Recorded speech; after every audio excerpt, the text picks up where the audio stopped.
radio interview, I think a couple of weeks ago with Mr. Ellswick, I understand. And during that interview, one of the questions you were asked was, where do the refugees come from? And I think your statement was, it has been our experience that these refugees come from certain locations. You have a breakdown for me? Do you have a more specific answer to that than it's been our experience that these refugees come from certain locations in Africa or the Middle East or even South America? Well, I can give you a very specific breakdown as to where the refugees came from in terms of the last 3-4 years that we've been brought here to Arkansas.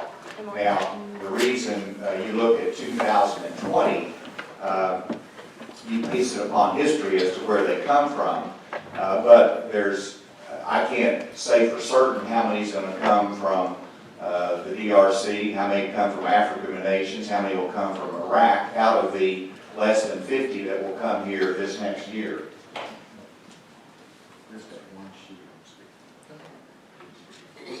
So Canopy has settled refugees from the DRC, Democratic Republic of Congo, Liberia, Rwanda, Iran, Iraq, and Afghanistan.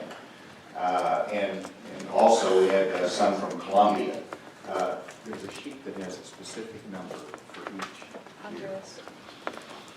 And so I think you can base upon the experience that we'll see a similar pattern this coming year, because the Department of State likes to bring those in here to different areas that have support, adequate support, and they feel a part of a community.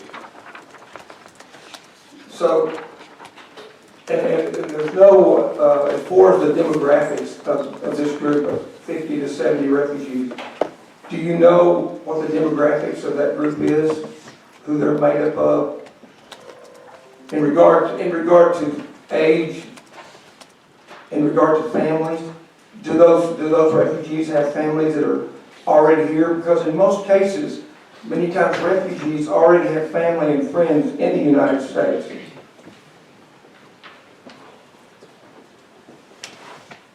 Many of them are family units. Those are the ones I've recited. There's different circumstances that refugees come. Some are individuals, some have families with them. And so the refugees, the key thing is that in the process, they are first put into a resettlement or a refugee camp ordinarily, in which in some instances they say 18 years, but on the average 2 to 3 years in a refugee settlement camp. And then the High Commission on Refugees will allocate some to different countries, and some will be allocated to the United States. That's when the vetting process starts. And that vetting process I've already outlined.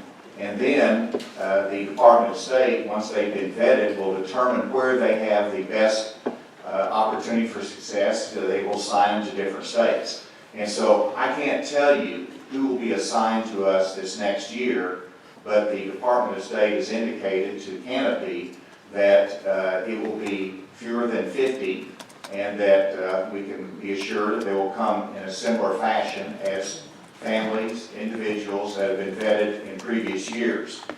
They did provide me with the sheet that gives the specific numbers, and I'll just take last year. We had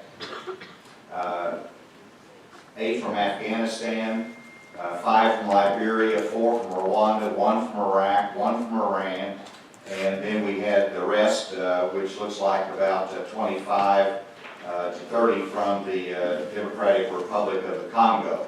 That totals 54 arrivals in FY19. I think that gives you a good flavor as to what's ahead. In FY20, we've received 5 from Colombia, and that's the extent